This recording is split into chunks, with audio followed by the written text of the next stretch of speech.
Like this video, make sure to subscribe to our channel and hit the notification bell icon to get the latest updates. Okay, I hope you all can see my screen and I'm audible to everyone. Yes, loud and clear. Okay. So before we start, let us have a quick introduction from all of us. I'll start first. I spoke to some of you, but yeah, I see some new names as well.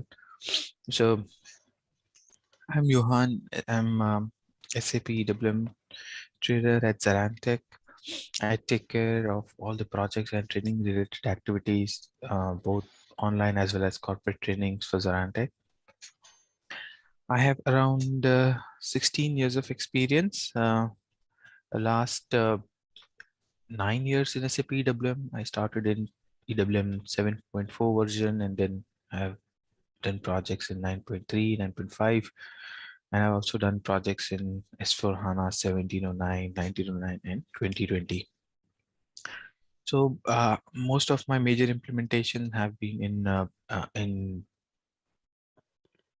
automobile. I've also done some projects in paint as well as process industries, other process industries.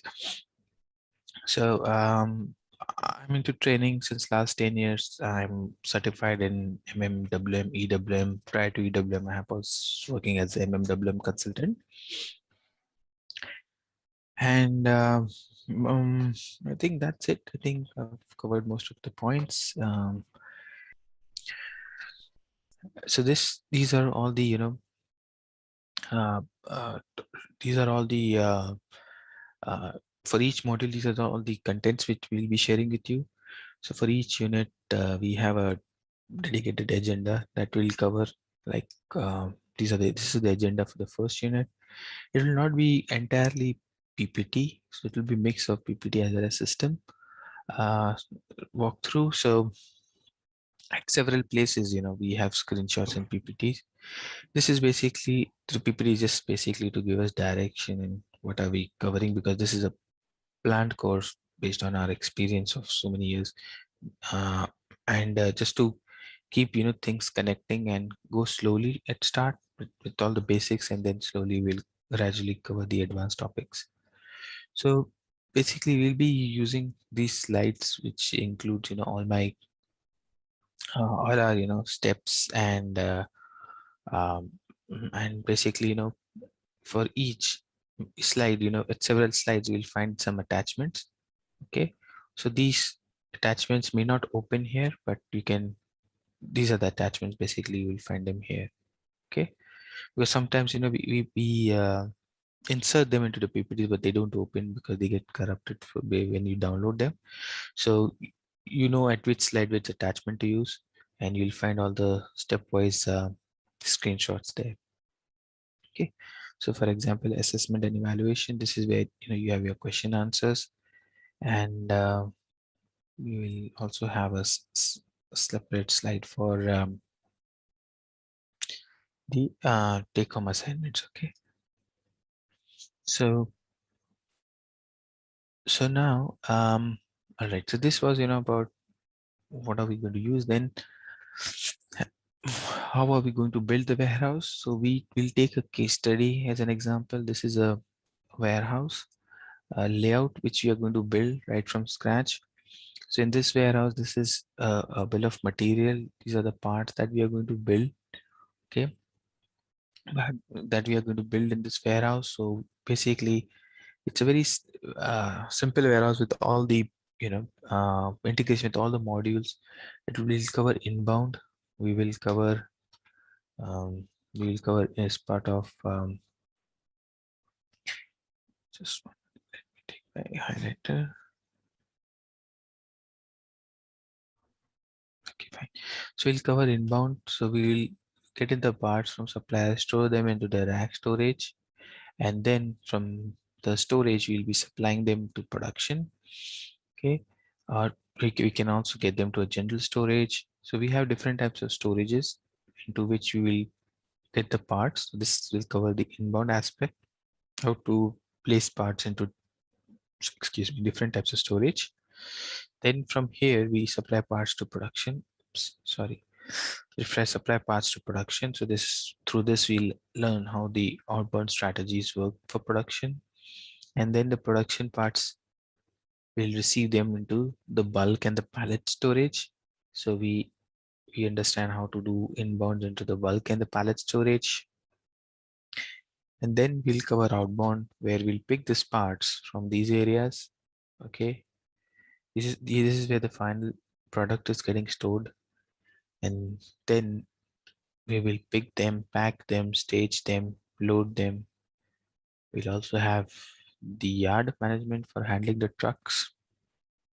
So this is the layout which we'll be referring. So these are the, you know, um, these are the, naming conventions that we'll follow.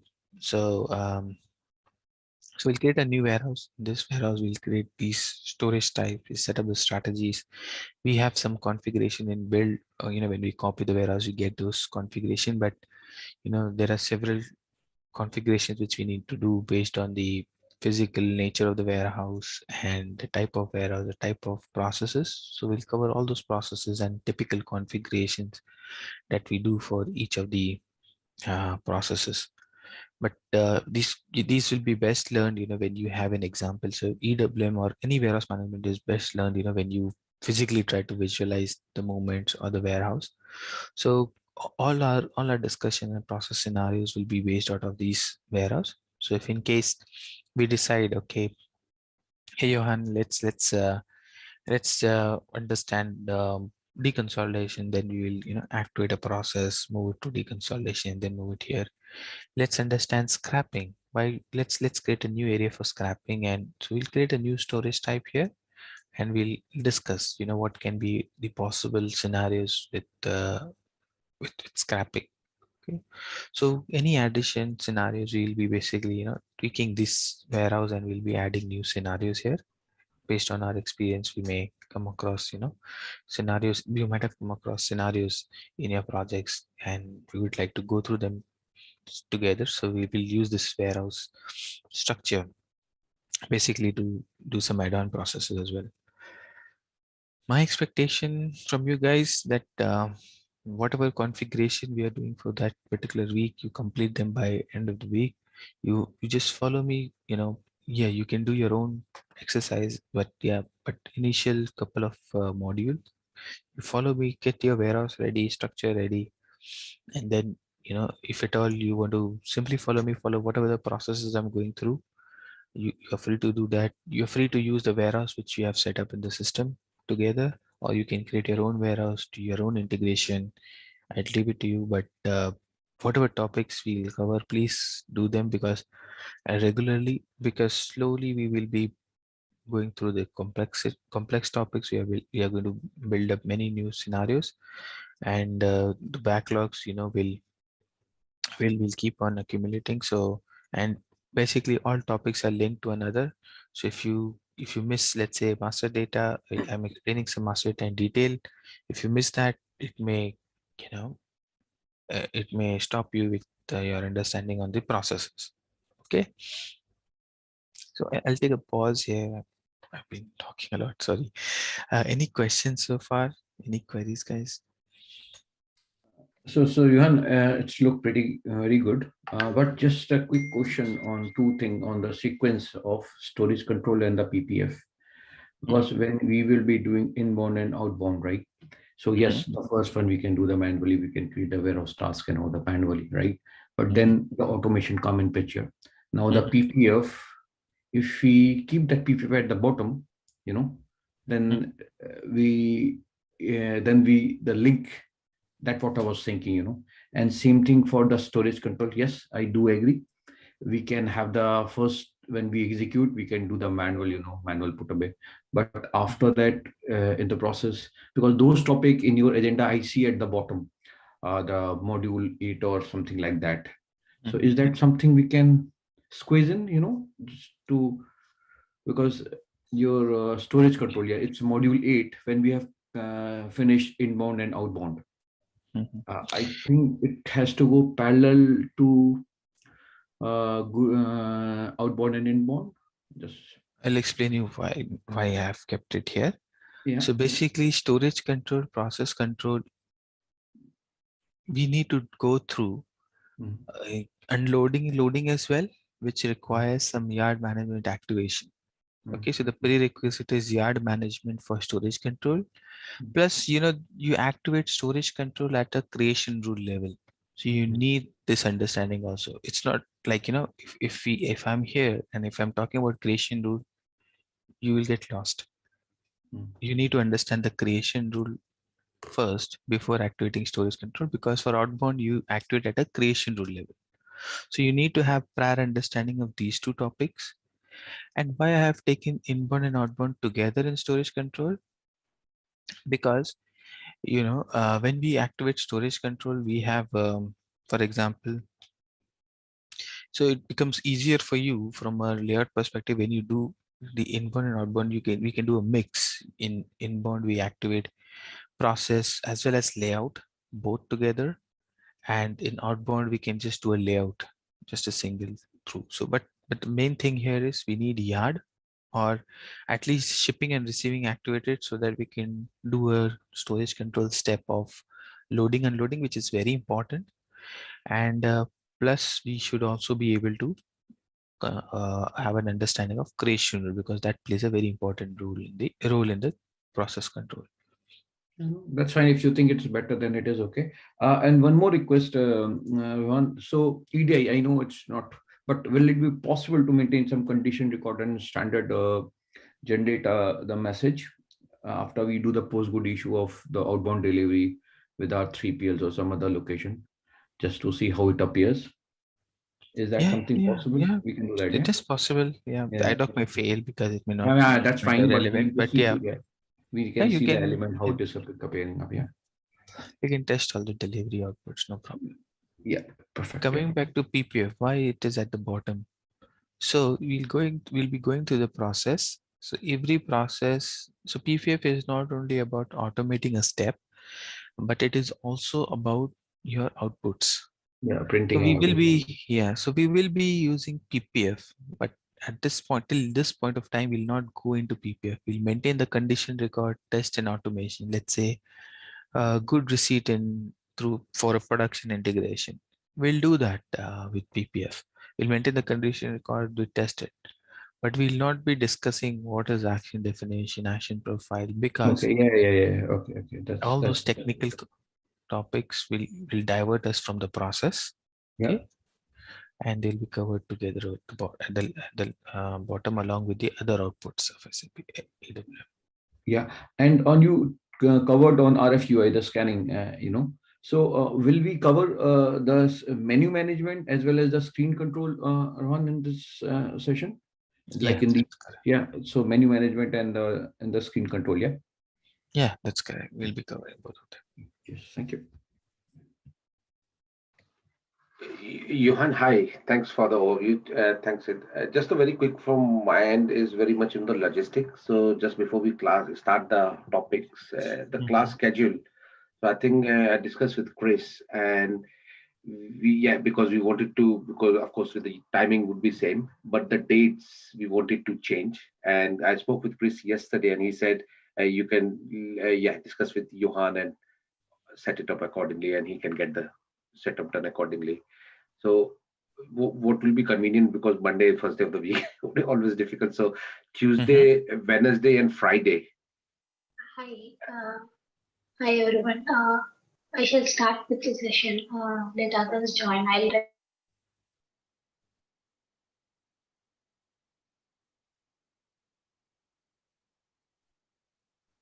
Hello.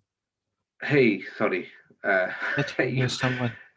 Yeah. But Tuesday, Wednesday, and Friday, it works fine for us in UK. But I don't know if sorry, I didn't catch the name. The person from India. Anantraj, yeah. Ananta. Yeah, Tuesday, Wednesday, and Friday is what same time. Okay. Yeah, I mean, we can discuss that out, whatever is convenient. Convenient for everyone. So we can decide any 3 days. The idea is to cover, around 6 hours. That's what, each module is planned for each week, around 6 hours. But let's see how it goes. We will, we may, ideally we would want to have it for 4 days. But yeah, to start with, we can go with 3 hours, 3 sessions, 4.5 hours, and then we'll see, if it suits everyone. Then we can also extend it for another day. So Johan, do you take a session on weekend as well? Because sometimes we may have availability, everyone can discuss and ensure the availability. So do you take a session on a weekend as well, or you keep it as a holiday? Yeah, no, I do take sessions on weekend as well. Yeah. So if, there can be another proposal that once we start, maybe after first week, or if everyone is available, in the morning, so we can have anything on Saturday or Sunday, depending on everybody convenience. Yeah, sure, we can do that as well. So So moving for basically, the initially Tuesday, Wednesday, Friday would be good for us. And just to close off, second thing, the block access. Chris shared the new link.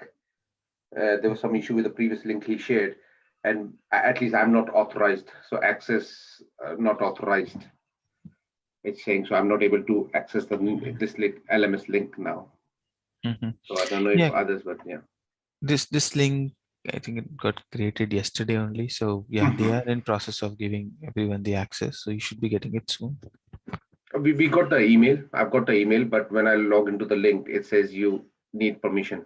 So I don't know if that can be granted by yourself.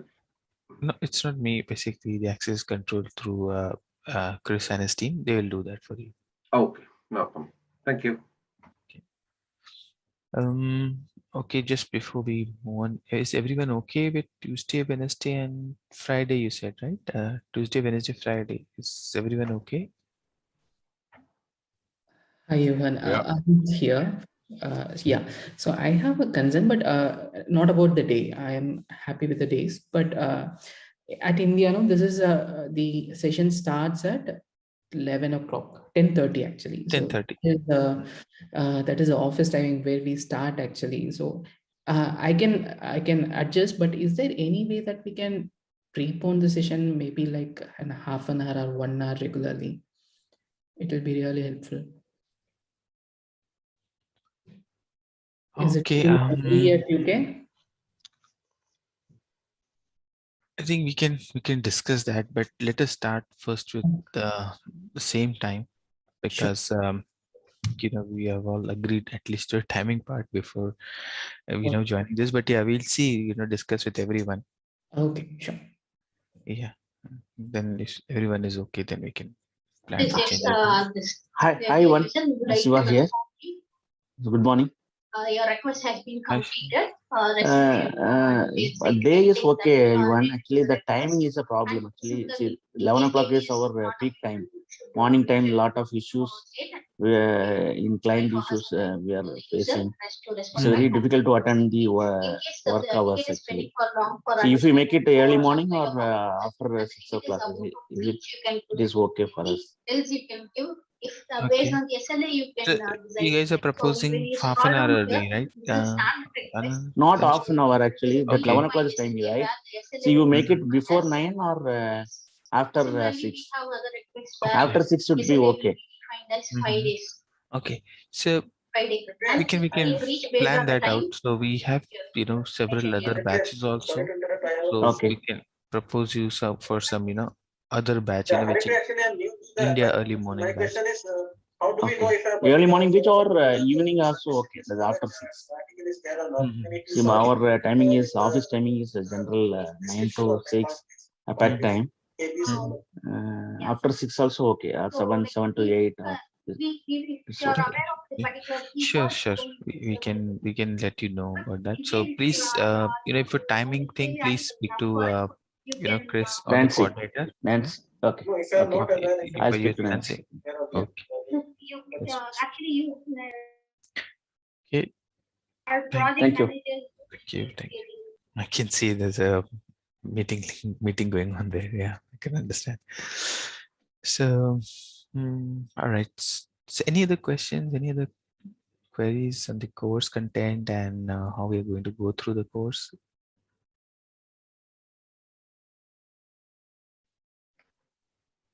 All good, my end. Johan, Anand here, just one query regarding the certification part. So I have gone through the certification documents. So it is like there are 4-5 documents, and there are multiple topics repeated in each document. So if let's say I'm studying parallelly with the course, is there any strategy or any suggestion that you can provide how we can parallelly study and then? See, parallelly study, you have to go through the SAP books. We will be sharing with you some of the books, so you go to read all the SAP books, and then, for your week, particular week 1, you will have, what is certification done? You will have, some questions for that particular unit.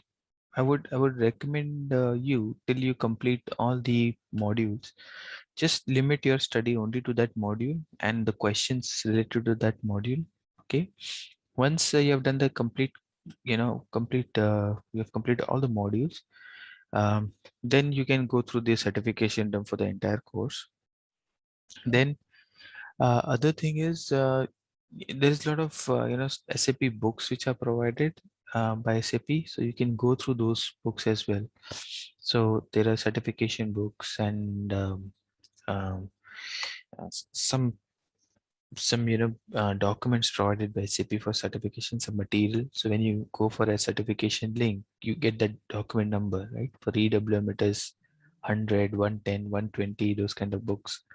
So you have to go through those books also. So those books, once you've completed the course, because through this course we'll be very busy with practicing, understanding. So after the course, take 2 or 3 weeks and go through those books as well. So once you have understood, those books will, they'll further refine your understanding, and they'll really go fast, because now you've understood the overall concept. Clear. Thank you. So I'm kind of old school, I don't refer the dumps and all. I prefer going through the books, and trust me, everything comes from the books. Okay. All right. Okay. So our first unit, let's discuss, what are we going to go through in our first unit, and then let us also plan like AMS 2.0. You can, sorry to interrupt. See, in our syllabus, exception handling covered, exception handling and cross docking. Yes, we have covered exception handling as well. We have knowledge management. Okay. And the cross docking as well. You have covered both of them. The document is available. Okay. They will help you in creating the KPI. Exception handling. Yeah, we do have exception handling. And one more query I had, sorry, I will ask you this one. And we also have cross docking. Suppose if we complete the service, is it mandatory to get a confirmation from the Okay, fine. or if we are confident that But the wave management also cover, right? Wave management. Yes, we'll be covering wave. Okay. Yeah, I got your question. And the POSC and LOSC all cover in the processing storage area, storage process, right? Yes, those are covered as well. Okay, fine. Carry on. All right. So what are we going to cover in our first unit? First unit, our aim would be end of the unit. Our org structure should be set up, and our integration would be set up between ERP and EWM. So at the end of this unit, the warehouse should be created, should be integrated, and we should be ready to start maintaining the master data for the warehouse. Okay, so we'll understand what are the org units, their relationship, one to many, many to one, what are possible assignments, we'll discuss them. So org structure wise, we just have one org structural element here, warehouse. Okay, but physically it's a warehouse, but how do we map it? As we basically map it as ERP warehouse and EWM warehouse. How we do that mapping, we'll discuss that. Then there are a lot of settings: ALE setting, RFC setting, logistics system setting. So to integrate the warehouses, we'll discuss that, and basically the deployment type of deployment will basically the type of deployment will control which settings are required. So we'll discuss based on deployment which settings are required and which settings are not required. And then after integration, we'll do a quick test to make sure that the integration is completed.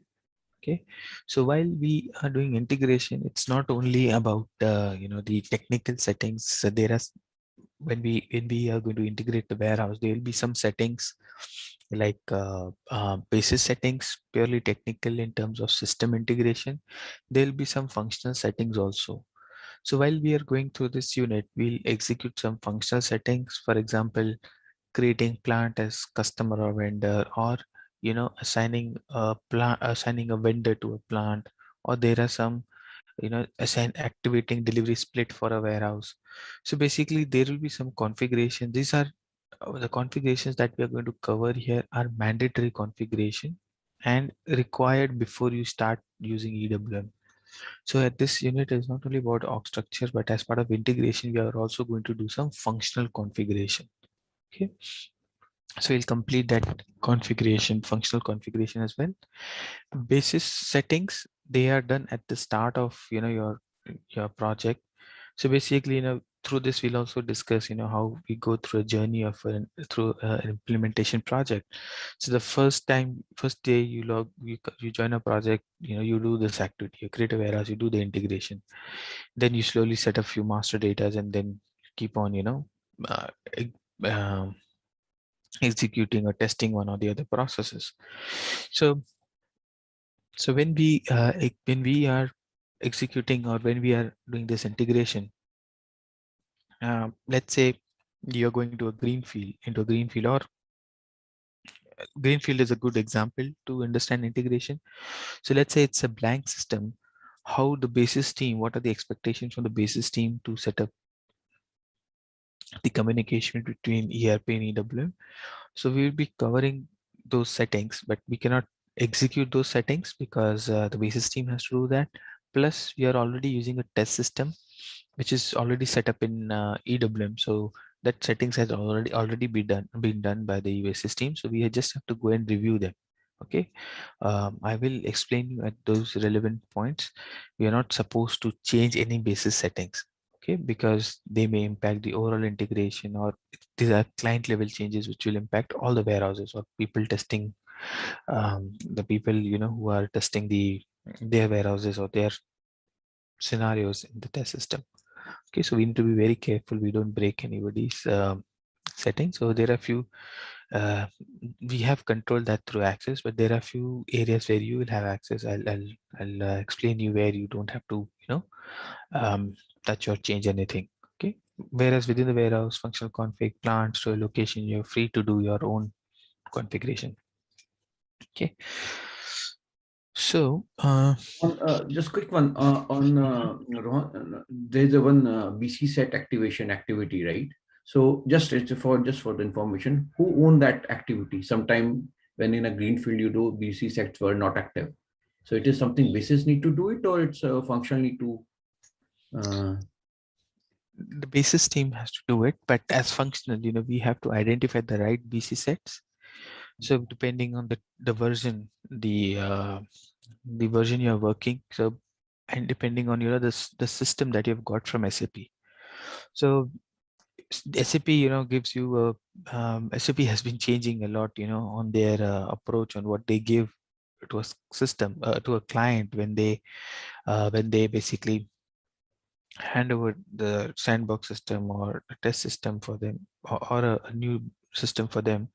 So there can be, you can buy a company modules, you can buy for example industry specific solution where you get build industry specific scenarios, or best practice scenarios. And then over and above, if you need something else, for example in SAP's best practice, it's labor management is not there. I'll give you an example. So then you have to find out the relevant BC sets of labor management, See if they're applicable for your version. Like if you're working on S/4HANA 1809 or decentralized EWM, you need to make sure that they are valid for you. You have to understand what it is going to activate. Do that in the quality, the development system, and after testing, then you can go through with that BC set. So yeah, just to answer your question, it has to be done by basis team activation part, but as functionals we have to support them. We have to give them the right BC set by doing some research. Yeah. So can you spend some 5-10 minutes when you cover this, in the Yeah, system? I think we will Thank you. activate few BC sets as well.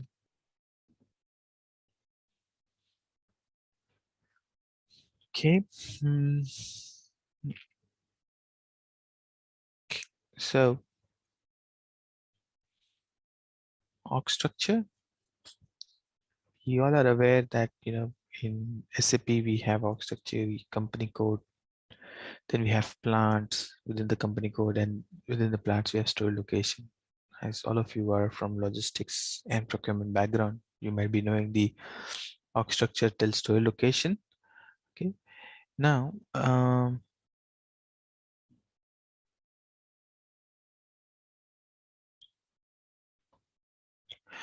now we have story locations. Okay, within story location we will have warehouse. Okay, so basically when we use warehouse management, the story location is still there. Okay, so if you don't use warehouse management, somebody asks you where is the product stored, it is stored in a store location, or it's at a stock is managed at store location level.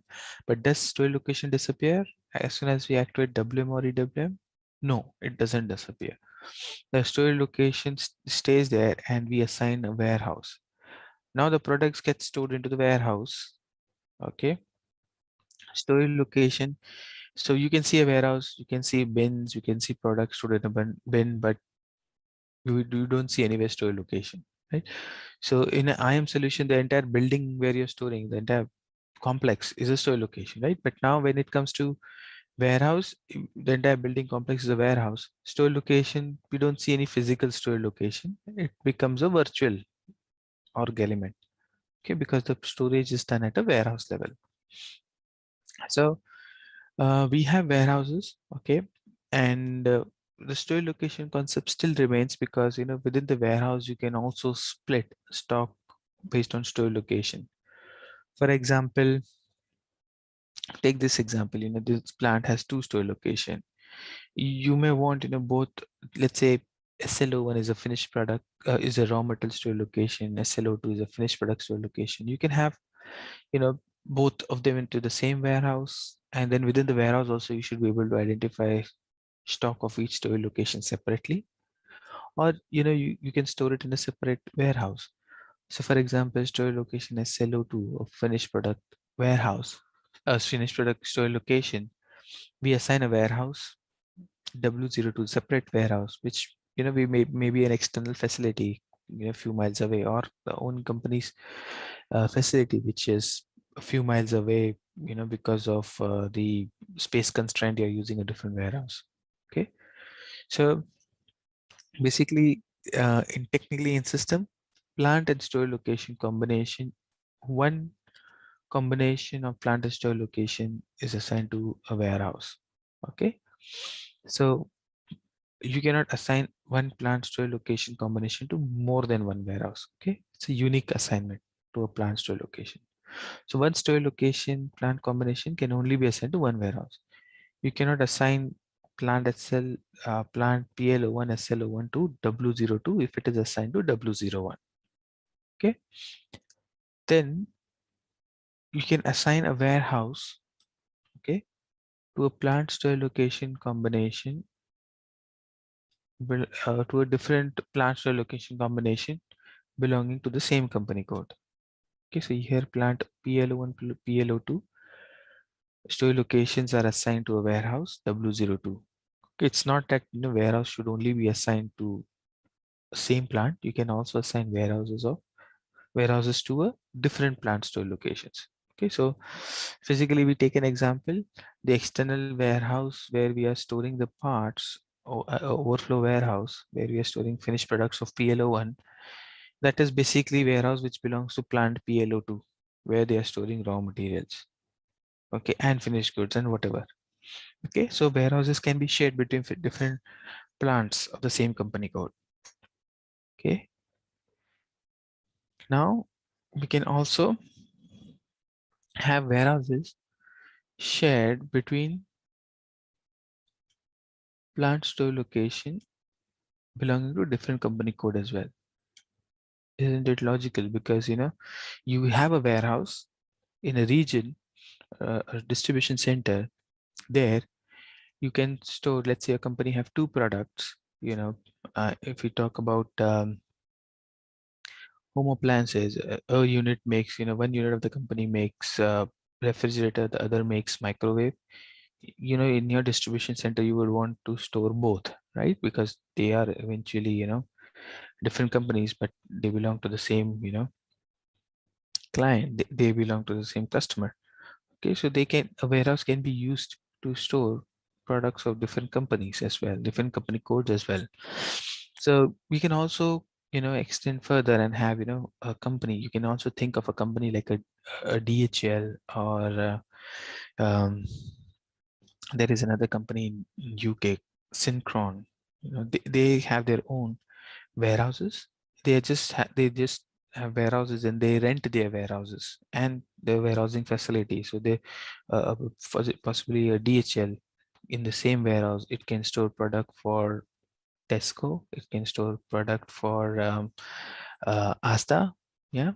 So this these kind of warehouses can also, we'll talk about them in our deployment option. You can also have these kind of warehouses where they are storing parts for different customer as well.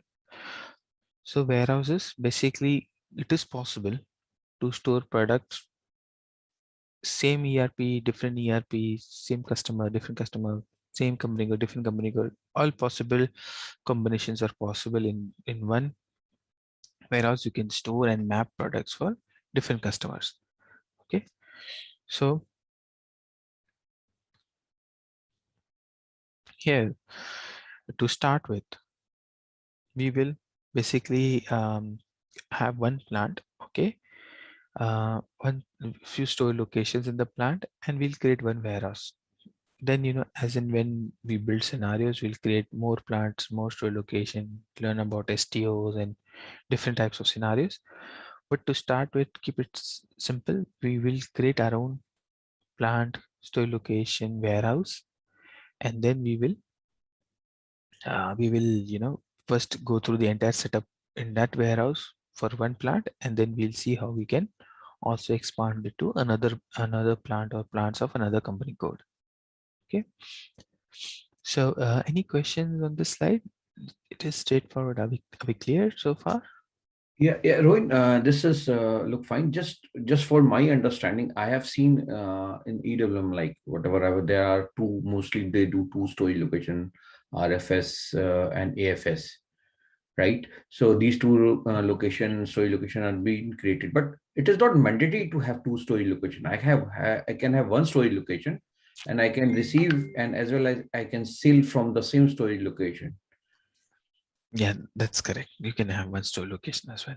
But then why why SAP is being like look like it's a best practice to have two storage location, one for receiving on a dock and one for sale? Is there any?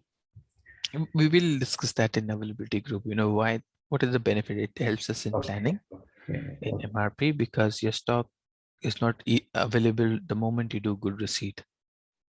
So we have to, we'll discuss that. It is recommended from a planning perspective. Okay. Okay. No question. Shall we move on to the next slide? You can Shiva here. Yes, I have one question here. See, actually, for example, we take STO process. See, in STO, actually, we have one scenario like virtual plant, actually. See, for example, we are delivering the product from one plant to another plant. For example, we are delivering the product from Australia to New Zealand.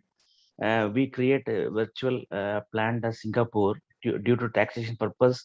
We create a plant in Singapore, and but systemized product goods deliver from Australia to Singapore and Singapore to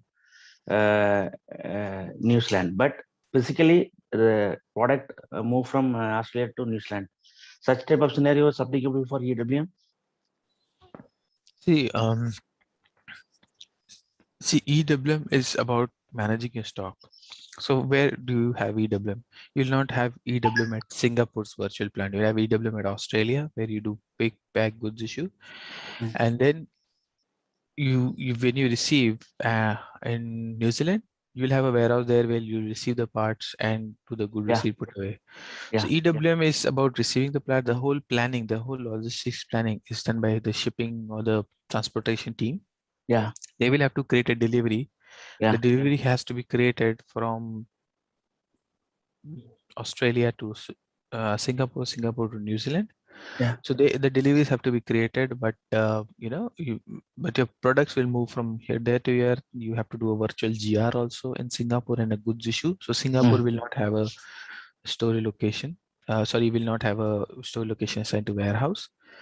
So these kind of scenarios, generally you don't have you have it's a cross docking, but you don't use cross docking. I would say if Singapore would have been a EWM managed, then it becomes a classic cross docking. But in this case, it's not a cross docking scenario.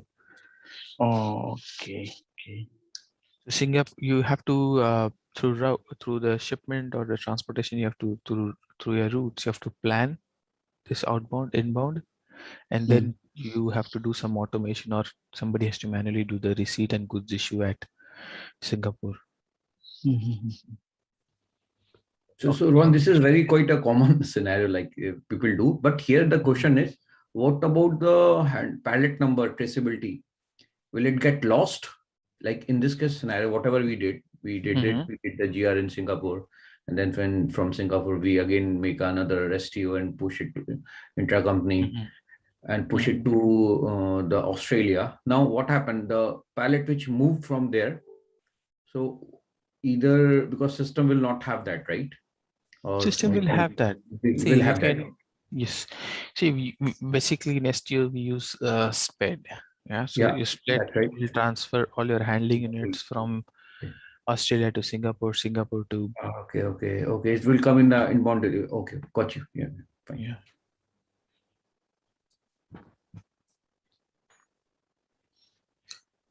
Okay. Then. Yeah, you can proceed. Okay. Yeah.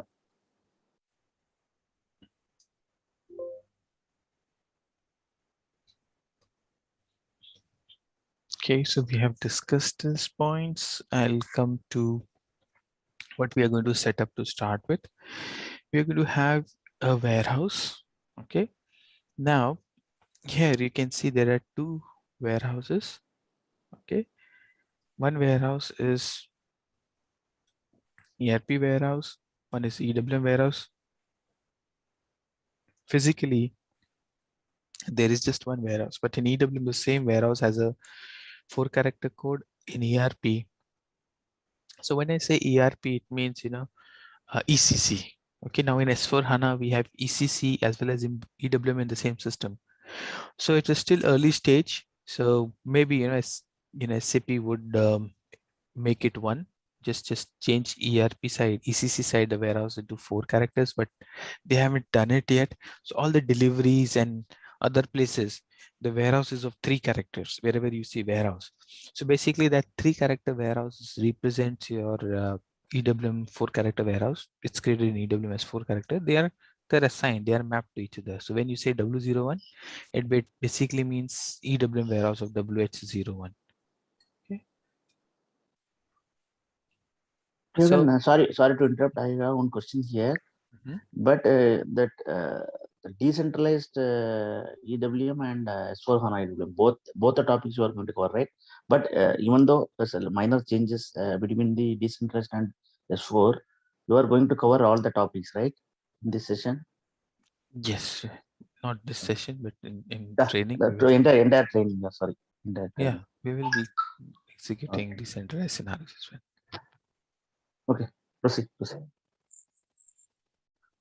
Okay, so we are going to use, so what org structure elements we are going to use, we are going to do that listing shortly. Okay, but we will be creating our plant.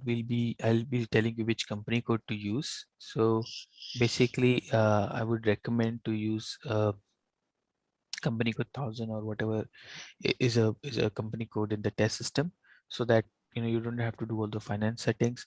The company code which I'm going to propose you to use, that will be supported by our finance team. So if there are any issues, they will sort it out. Plus period end closing, everything, maintenance activity of that company code, periodic maintenance activity, the finance team does it. So it's an active company code, and it's well supported.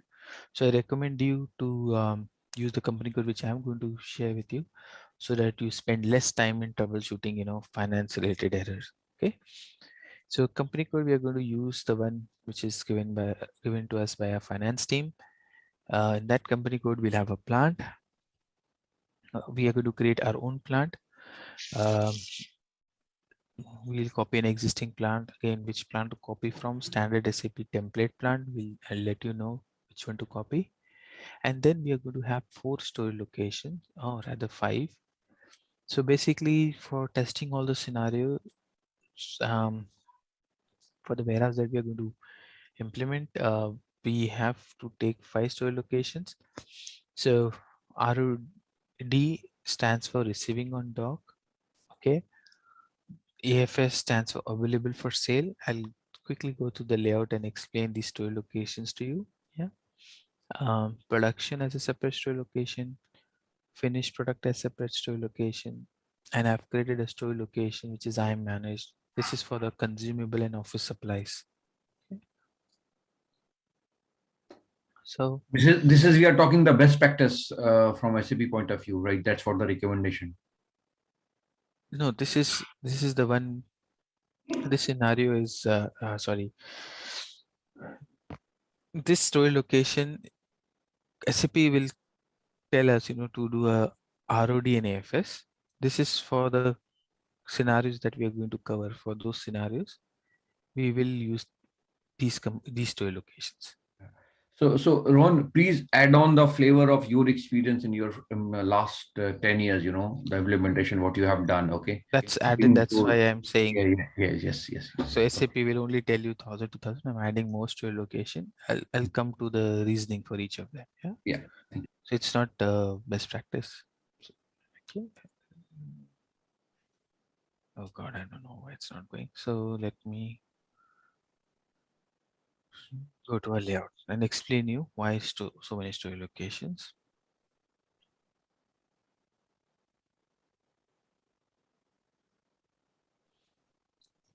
Yes, so here you can see. So basically, I'll split this layout into the storage location. So whenever we are getting any stock, okay, they are in this area. This is called as ROD, receiving on dock. Okay. Once we do the put away, the storage location is AFS. So what is AFS storage location? This is AFS. Okay, available for sale. We have a separate storage location for production, prod. Okay, another storage location for finished products. The finished products are stored here. So basically, when we do the warehouse processes, the products are moving. ERP should be updated with storage location information as well. So the moment I supply parts to production, the storage location of that part changes from AFS to prod. Okay. Now once we see, basically once you implement a project, you have to be very clear with the storage location definition. So once we implement the project, there is this change, bringing this change becomes very difficult after a warehouse has gone live, because warehouse is continuous, they work 24/7. Any change becomes a really big change, or has a lot of prerequisite, lot of planning, and lot of struggle. Plus, business is also impacted. Okay, so some of the warehouses is they don't even give you downtime, because the time lost can never be regained, for them, because they work 24/7. So basically we have to be very clear when we map these storage locations. The reason SAP recommends ROD AFS, why we are having two storage location when we are receiving the parts. We do the GR here. Okay, we may do a repacking of the parts in the deconsolidation area. We may be doing the quality. Before that, we may be unloading the stock from the trailers. So basically, the good receipt is done at this stage. When the truck comes, you scan the pallet, you do the good receipt, and then you take the pallet to a GR area.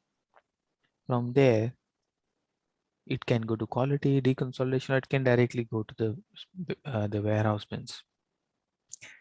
So here, the stock can be kept into GR area for several hours. In some companies, a couple of days as well. Okay, so the moment you do a GR, the stock in ERP gets updated in a storage location.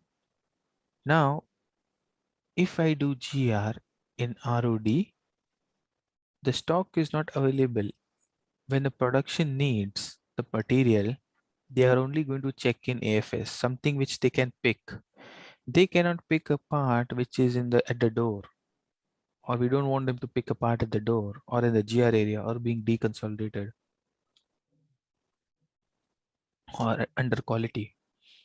So that's why, only when we place the part into the bin, this I'm telling you for a bigger warehouse. If it's a very small warehouse, you just do a GR and put away in 5 minutes. You don't need this kind of a setup.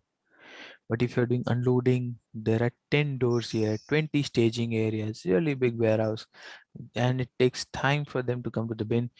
The production, when they need a material, they should not come across a situation that the stock is not there in the bin. They'll simply say, why the delivery was created, why the staging request was created.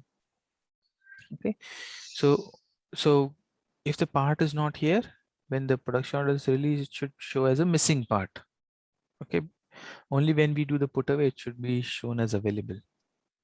So this is the reason for having two store location on the receiving side. We are having another store location for production. Why? Because some companies at a production level, they would like to track the work in progress inventory. Okay, so during your workshop, make sure the business is aware, okay, how this store locations are mapped. You can have different store location. Explain them the traceability part, because all your IM reports are at store location level. So if they are already using some IM reports, for example, they want to see, it's very easy to check stock at a store location level, total value of inventory at a store location level. But when it comes to warehouse, then they have to do some download of stock, accumulated, download stock of production area, storage type, accumulated, then do a VLOOKUP at your finance table and come at a value. So there are some manufacturing units which are more interested, like what is the total WIP inventory. The work in progress inventory is also in some companies it is also showed in their balance sheet. So they are get audited by the companies as well. So the companies which is production heavy, they will ask you for this. If not, just make sure they are aware that you can have a separate store location for production as well. Then we have having separate store location production. So we, for availability check for outbound, we always store finished products here just to exclude our search into other store location. We have just kept one store location for finished product. Okay, you can, it's not mandatory, you can also keep it as same as AFS. You can give the same AFS, but There's no special requirement, just for traceability purpose. If somebody wants to track all the finished product in their IM reports, then we know we have a separate store location where you can get all the finished product stock. It basically helps on the IM reporting. I go to store location 4000 and I get everything.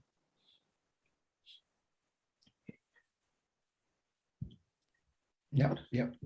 Just only the disadvantage, I think, that data maintenance activity, the housekeeping activity, bit more, like all material need to extend it to all storage location, as well as the bill of material should be, the consumption should happen from storage location 3000.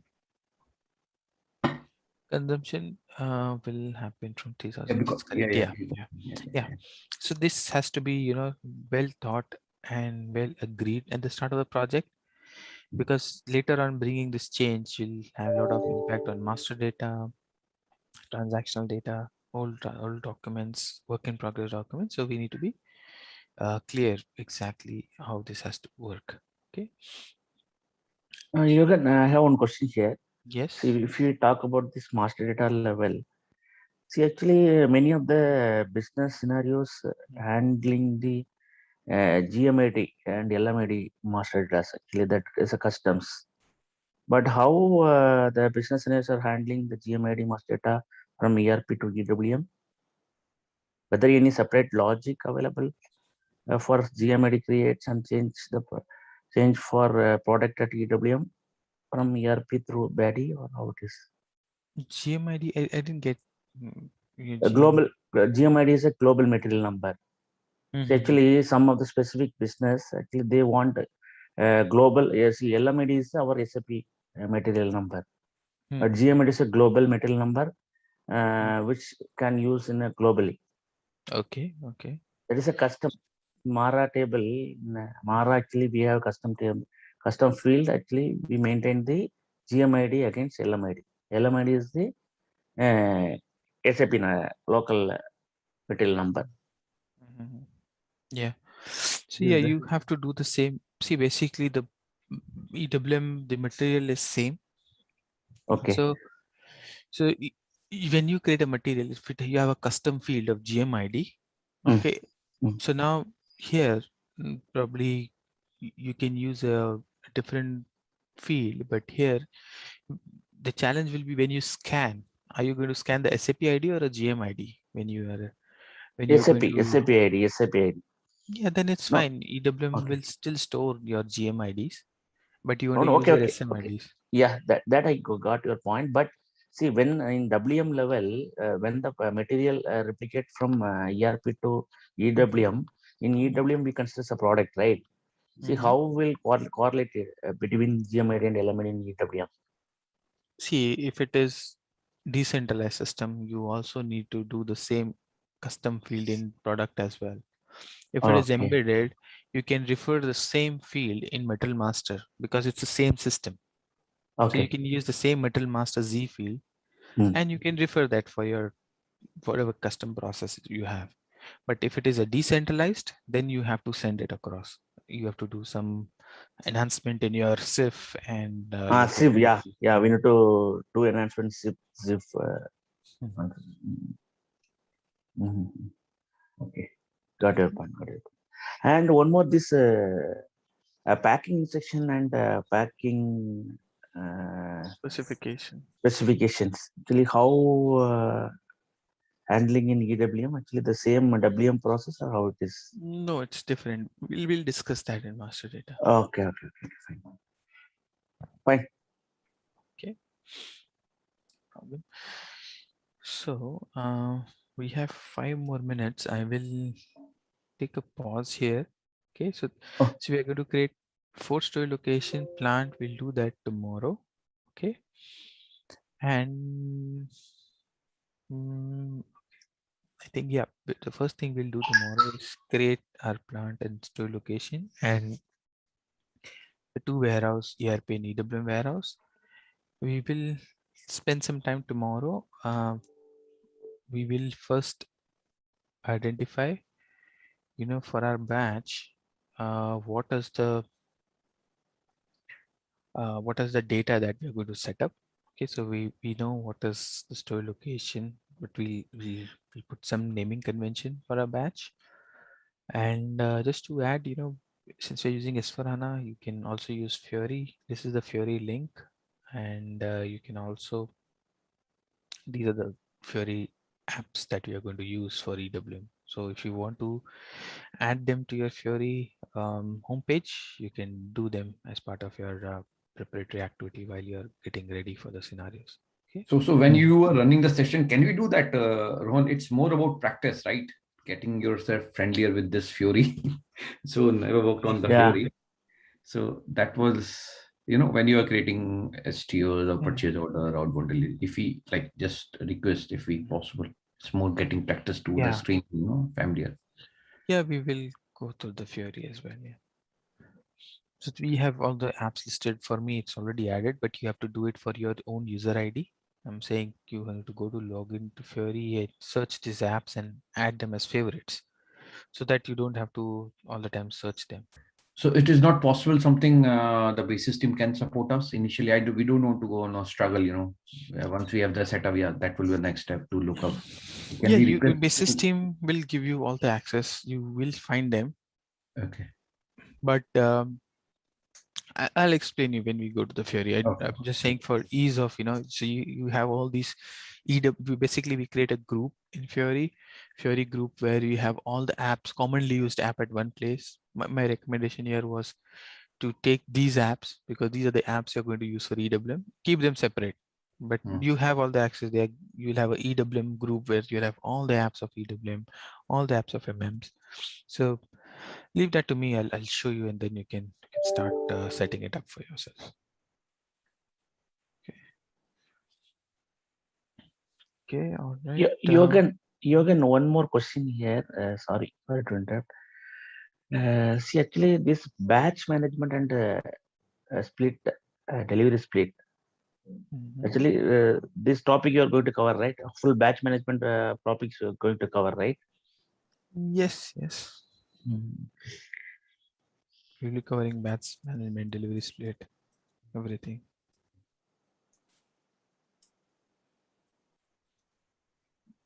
So this batch characteristic, when we do the GR, just it's not. I think so. That batch characteristic, do we capture that on the EWM side, or it is right now like in ECC when I do the GR in Migo, right? I can capture the batch characteristic values, maybe country of origin or temperature, or So when we do it in EWM, I know that we perform the good receipt on scanner, so still we can capture that, right, over there. No, standard EWM does not have that option. Okay. When you create a delivery, it is expected when you get an ASN from your vendors, it should have all the batch characteristics and batch number should be there. But if you want, you will have to customize. I'm referring to the classification system, like the batch class. Yes. So batch class is there, but when you create a batch, you need these values, right? The characteristics value. Yes. So the batch, so it basically during the batch creation, it gets captured. So the batch creation, the standard SAP recommendation is do it as part of a delivery creation. When you create a delivery. Okay, not at the time of GR. Not at the time of GR. Okay, got you. Thank you.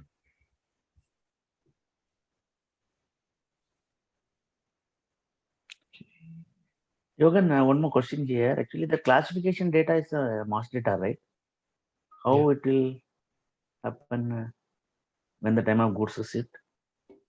No, see, each batch has its own, its own characteristic values. For example, you get a batch with country of origin is Germany.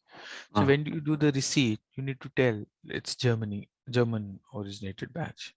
Okay, but the characteristics all configured in master data level, right? Yeah, that is already configured. You'll have a batch class, material will be extended to the class. Okay. So based on that class, it will be asked. Okay. Okay. See, when we do goods receipt, we have to enter the country of origin. Based on that, system plus the data from master data, right? Yeah. Okay.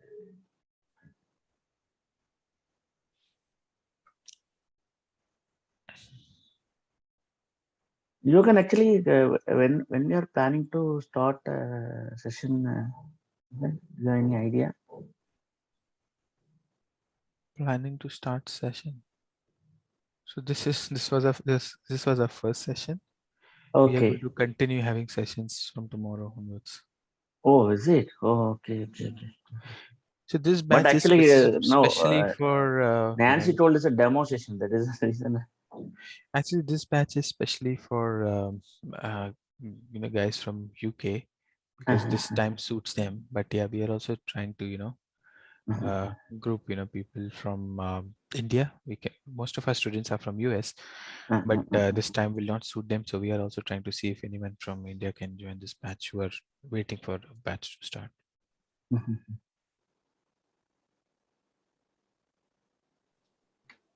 And Johan, when would be the access for the system will be processed? Because we haven't, Chris mentioned that you will guide us through. So basically, you have to raise a request. Okay. We'll let you know. Tomorrow I'll ask someone from the coordination team. There is a process to raise a request. So once you raise a request, then you get it within a day. But not pretty sure So just let Chris know. That you want to initiate your system access. Okay. So he directed me. Already asked that. He directed me to you. I can check with him. Do one thing. Put it on the discussion board.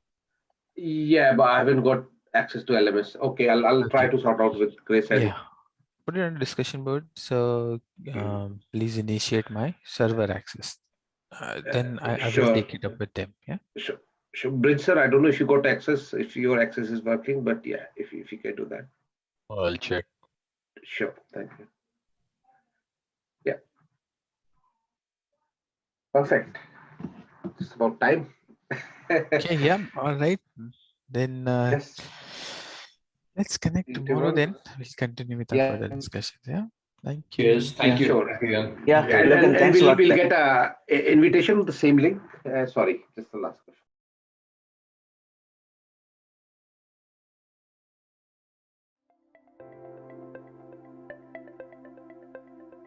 Thank you for attending the session. I hope you all enjoyed it. Don't forget to like and subscribe to our channel. Also, feel free to ask your questions in the comment section below, and we will reply to them at the earliest.